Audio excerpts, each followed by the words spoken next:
Saya agak penasaran gitu Pak, kalau boleh tahu sejarahnya atau riwayatnya gitu. Dulu ketika Bapak coba memutuskan untuk tergabung dengan Pangauban, Ciliwung ikut melaku dasar Patanjala gitu. Hmm. Kira-kira ada alasan-alasan apa gitu Pak? Sampai kemudian Waduh. memutuskan untuk mau gabung deh, Naratas capek kan Pak gituan teh. Oh, abi mah digebruskan, Berarti kita senasib. Iya, enggak. Saya itu waktu Patanjala dibentuk dulu, awal-awal dulu. Saya tahu, tapi waktu itu saya bilang, ke Teh Ani dulu saya bilang, Mm-mm.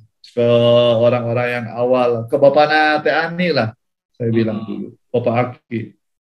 Saya mah mau konsentrasi di Sunda Hejo dulu, Iya. di Klasik Bin, Mm-mm. karena ini produk. Kalau kalau kita nggak punya produk, susah bawa orang untuk konservasi, Mm-mm. sulit. Mm-mm. Dan orang juga nggak mengenal gitu. Makanya saya dulu awal-awal saya nggak mau. Mm-mm. Hmm, saya nonton aja, saya bilang. Support, support. Ya, support aja bari nonton. Karena saya dulu fokus jadi Sunda Hejo dulu, bikin Sunda Hejo dulu. Bikin Klasik Bin dulu. Sunda Hejo itu kan produk paguyuban taninya. Klasik Mm-mm. Bin itu kan koperasinya. Gitu. Tapi seiring jalannya waktu, anak-anak Klasik Bin kan memang dasarnya dasar bertaninya kan agroforest, Mm-mm. berdasarkan hutan talun gitu. Pada Mm-mm. waktu 2016 kita bikin reforestasi di Puntang, eh, itu saya didakwa itu. Ini Ciliwung nggak ada yang ngurus. Saya bilang, siapa? Siapa Ciliwung? Saya bilang, siapa Ciliwung? Bapak Ciliwung lahir di Ciliwung. Terus saya bilang, iya, iya, saya lahir di Ciliwung. Iya, sehari. Oh, terus waktu itu saya nggak pikir panjang sih, karena waktu 2016 sudah Hejonya sudah berdiri, Iya, Klasik udah Bin sudah established. berdiri. Terus saya bilang ya udahlah, ayolah, cobian gitu. Mm-mm. Gitu. Ya udah sampai sekarang sama Sudirman Asun tuh yang ngegebruskan saya ke Incu Putu tuh. Bapak Aki juga yang bilang, yang Bapak Aki waktu itu nggak bilang sama saya, mungkin belum belum belum nyaba, belum ekspedisi sungai Mm-mm. gitu. Tapi ternyata setelah itu walaupun susah, yang paling susah itu adalah mengatur waktu diri kita sendiri sih. Iya. Karena kita kan sebenarnya terlalu fokus cari uang. Iya. Mau kaya, mau miskin itu sama. Jadi Mm-mm. pikiran kita, dan saya rasa pikiran banyak orang sebelum COVID, sebelum pandemi, itu waktu adalah uang. Mm-mm. Padahal nggak ngapa-ngapain gitu. Tapi Iya. pikirannya waktu adalah uang. Jadi kalau kalau 40 hari per 40 hari meriksa mata air, meriksa sungai, itu jadi, aduh saya nggak punya waktu nih. Gitu. Aduh gimana nih izin ke kantor. Nah itu Mm-mm. sebenarnya kendala-kendala yang seharusnya bisa diatasi. Nah, itu kesulitan paling utama orang. Menyediakan waktu untuk eh, memahami eh, tanah airnya, tanah air dia lahir, Wiwitan nanya. wiwitannya gitu. Kalau kita ngomong wiwitan kan orang nggak ngerti, tapi tanah Mm. airnya gitu kan lembah, sungainya, tanah dan air tempat dia lahir itu, untuk memahami ya harus susur sungai per Mm-mm. 40 hari. Mm-mm. Kesulitannya adalah karena kita hidup di zaman materialistis, bukan Mm-mm. spiritual gitu. Padahal kalau kita ingat lagi bahwa yang namanya semangat itu bahasa Inggrisnya kan spirit, ya kan? Jadi semangat itu sebenarnya datangnya dari Tuhan. kalau kita tulisin jadi spiritual, itu sesuatu yang diberi sama Tuhan. Nah, harusnya tidak boleh padam dalam diri kita, termasuk semangat untuk mempelajari dari mana saya berasal, dari tanah dan air mana saya berasal, gitu. Karena kita kan nanti akan kembali kalau secara siklus hidupnya, gitu. Nah, itu yang kemudian membuat saya dan teman-teman Ciliwung akhirnya ya susah, tapi bisa juga lewat tuh 4 tahun, hampir 5 tahun tuh, gitu. Saya nggak tahu kebataraan atau kesaliraannya sudah tamat atau belum. Tapi kita nggak ada yang lewat waktunya. Kita nggak pernah ada yang di 40 hari itu lewat, belum pernah ada. Nah, terakhir kemarin naik sama Kang Rahmat. Selesai ngawur kemarin gitu. Ya mudah-mudahan kedepannya Ciliwung bisa terus gitu.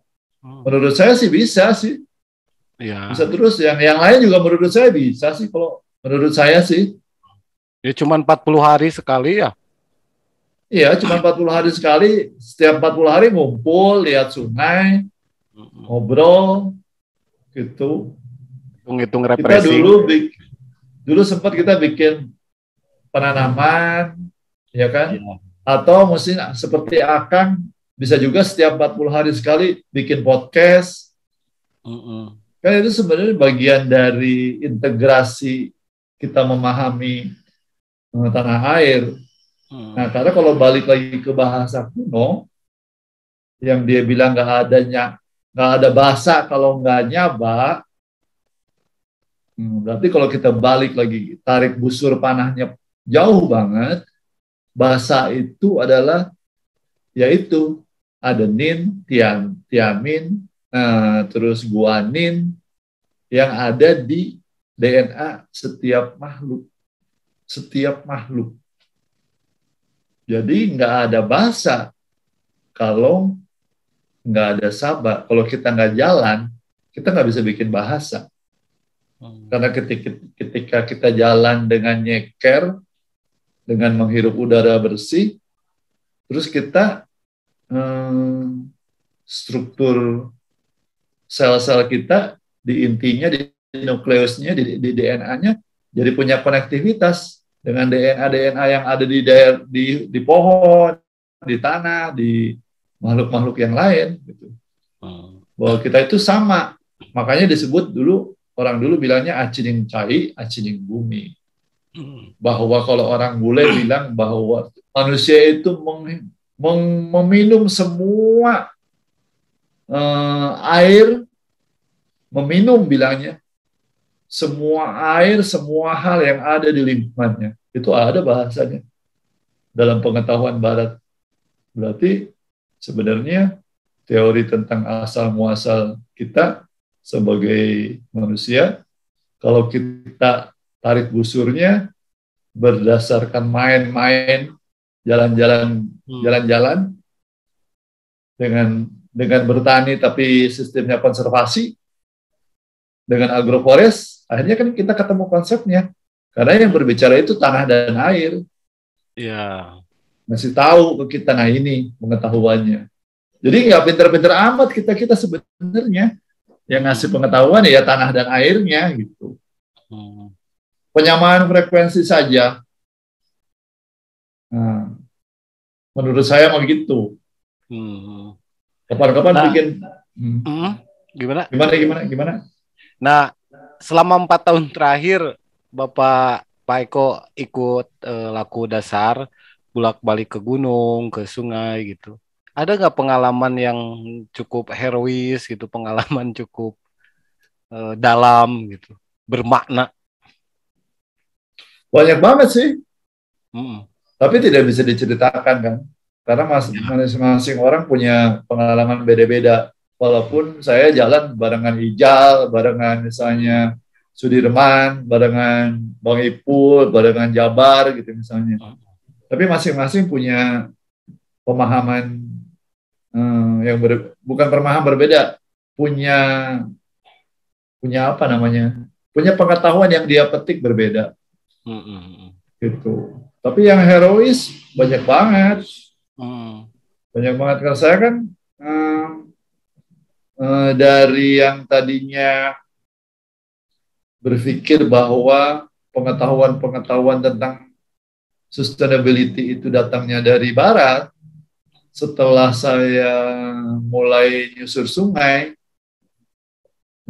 saya jadi tahu bahwa pengetahuan itu datang dari kita, dari lokal.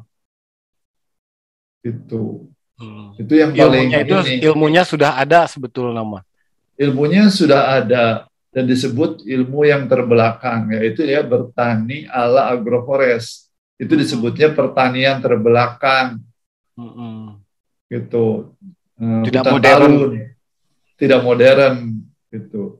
Itu pengetahuannya sudah ada dari dulu. Dan karena kita jalan, jadi kita tahu bisa menyerap. Ini pengetahuan ini udah dari dulu ada di lokal, cuman Indonesia gitu dan dunia sedang tersesat. Jadi saya nggak bilang hanya Indonesia, seluruh dunia sedang tersesat di pertanian yang terlalu memikirkan produktivitas, kemudian mengabaikan risiko untuk generasi yang akan datang. Ya. Resikonya itu tidak dihitung dengan matang. Dan tidak mau berhenti. Kalau misalnya orang melakukan kesalahan dengan pertanian modern yang mengkontaminasi air, misalnya. Mengkontaminasi tanah. Ya bisa bikin kesalahan. Tapi koreksi di titik tertentu. Ya. Jangan diterusin. Sekarang kita masuk krisis iklim.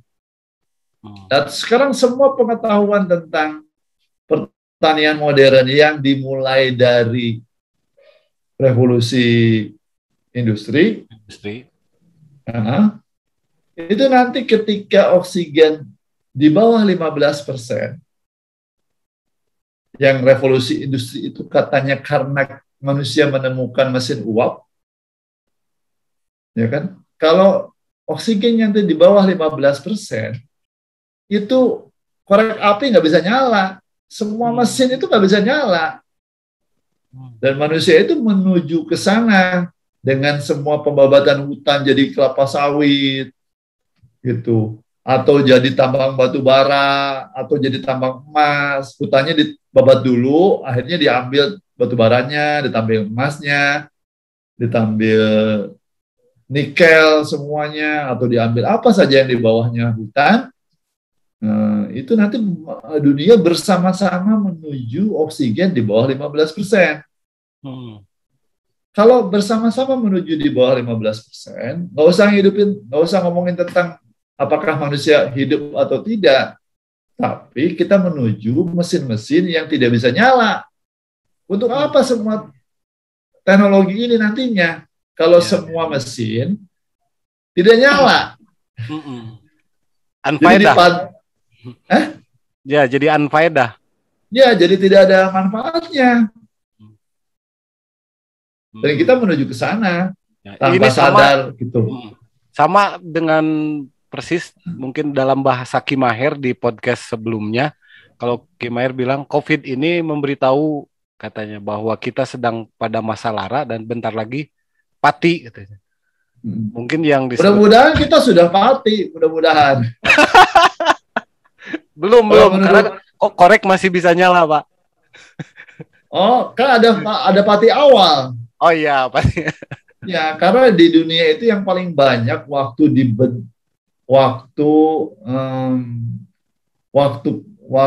bakteri mulai fotosintesa 4 miliar tahun yang lalu, terus akhirnya membentuk udara selama 1,2 miliar tahun. Itu di udara yang terbanyak itu adalah nitrogen, yang kedua oksigen, karbon itu cuma sedikit. Nah, misalnya nitrogennya habis, terus karbonnya meningkat, terus oksigennya turun ke 15%, itu pekerjaan bakteri selama 1,2 miliar tahun bikin atmosfer, itu kan jadi sia-sia. Makanya kalau kita ngomongin tentang pandemi, misalnya yang diakibatkan oleh sebuah virus, yang kalau disebut di pengetahuan itu adalah makhluk yang tidak tahu itu hewan atau tumbuhan, tapi makhluk yang bersel sederhana, gitu, yang tidak terlihat, bahasa Sundanya galuma, yang tidak terlihat. Mereka dulu bersama-sama kan berfotosintesa, bikin ruang hidup buat kita. Pantas kalau mereka nanti ngambek, bahasa saya begitu. Ya. Pantas kalau manusia terus merubah, merusak, ya. Sementara makhluk itu terus berkloning, makhluk itu tidak bereproduksi dengan menikah. Mereka berproduksi dengan membelah diri, memperbanyak dirinya. Nah, berarti dia umurnya udah lebih tua, menurut saya. Nggak tahu kalau menurut ilmuwan mah. Saya bukan ilmuwan, saya mah tukang jalan-jalan di leuweung sama petani. Tapi kalau mereka umurnya jauh lebih tua dari manusia, ketika manusia membuat sampah, terus membuat udara yang mereka buat 1,2 miliar tahun itu kita lengkap punya atmosfer, ya pantas kalau mungkin bukan hanya COVID yang marah sama manusia. Semua bakteri yang ada di air, yang ada di tanah, yang ada di api, itu pasti ngambek sama manusia. Bahasa paling sederhananya, ngambek sama manusia, aing gitu kalau bahasa Sunda, aing geus capek-capek baheula. Nah, jadi kita jangan lupa kita ini kan menikah terus jadi punya keturunan. Tapi kalau galuma, bakteri, virus, dan segala rupanya yang dari awal udah ada yang disebutnya cyanobacteria, itu mereka berkloning, gitu. Sampai sekarang masih berkloning, masih membelah diri. Jadi umur dia tidak pernah mati, dia kekal. Ya. Berarti umurnya lebih tua dari kita. Kalau kita umurnya berapa? Akang umur berapa? Saya umur berapa? Umur bakteri itu udah 4 miliar tahun menurut pengetahuan yang disepakati oleh manusia modern sekarang. Hanya karena ekosistemnya terganggu, habitatnya terganggu, akhirnya ngaramuk menurutnya. Pasti itu bahasa sastra yang paling gampang gitu, untuk dimengerti sama kita semua. Namanya durhaka. Apa sih durhaka yang sesungguhnya? Gitu. Ya, kita durhaka kepada makhluk-makhluk yang dulu waktu awal-awal pembentukan bumi, nggak usah alam semesta lah. Bumi yang dulu disebutnya gersang, seperti neraka, kemudian menjadi hijau, menjadi firdaus, menjadi surga. Itu kan yang membentuk galuma.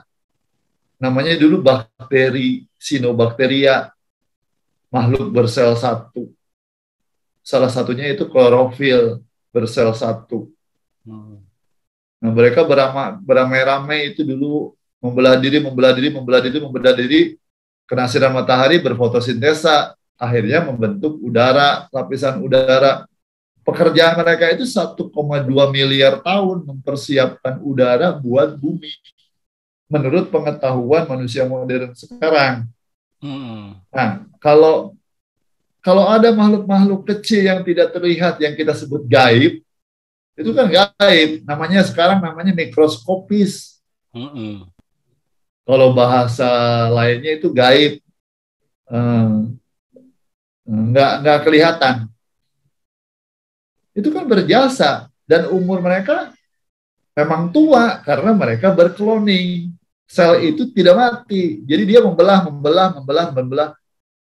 Berarti kalau kita hitung umur mereka tuh udah 4,5 miliar tahun. Seumur bumi lah. Seumur bumi. Manusia umurnya berapa? Nah, doraka yang sebenarnya adalah kita sekarang ngerusak jasa mereka yang membuat atmosfer. Hmm. Kita sekarang, apa contohnya paling gampang, Kang? Hmm. Beli gorengan atau beli bakso, naik motor atau naik mobil, rata-rata yang naik mobil. Hmm. Naik mobil, nggak matiin mobil, AC-nya nyala terus. Kan itu kompornya nyala. Kan kalau di bawah knalpot, kan dipegang panas. Hmm. Ya kan? Berarti dia nyalain AC kan? Gitu. Kalau semua orang kayak gitu, parkir mobil, tetap nyalain mobil, padahal dia bisa matikan, gitu. Kan itu kan kita sedang durhaka. Kita bersama-sama nyalain kompor. Kemudian datanglah teknologi AC. Coba aja lihat di blowernya yang di luar. AC di dalam dingin, tapi lihat blowernya yang di luar. Panas kan? Di mesinnya itu panas. Hmm. Mesin AC-nya itu panas. Ya, Ke dalamnya dingin. Gitu. kompresornya lah. Kompresornya itu panas. Hmm. Jadi alih-alih manusia itu menanam pohon, memperbaiki iklim mikro, malah bikin teknologi baru buat bikin dingin. Nah, freon-freon yang awal itu kan udah dikoreksi sama ilmuwan juga, nggak boleh dipakai lagi freon yang ini Hmm. karena lebih merusak. Tapi bukan berarti freon yang sekarang tidak merusak. Kompresornya tetap panas. Nah, itu hal-hal yang kecil itu yang sebenarnya buat saya itu durhaka yang sebenar-benarnya. Gitu. Mandi kita pakai sabun yang dari deterjen yang tidak bisa diolah oleh air. Itu Limbah, kan racun. jadi limbah, kontaminasi ke bawah, gitu. Terus ngeracun sungai, ngeracun orang-orang yang di bawahnya, itu kan dorhaka sebenarnya. Hmm. Dorhaka-dorhaka kecil itu yang membuat manusia sekarang makin lama makin tersesat. Makanya ada baiknya untuk berhenti dikasih pandemi, berhenti berpikir. Apakah ada dalam diri saya itu durhaka ke udara? Gitu.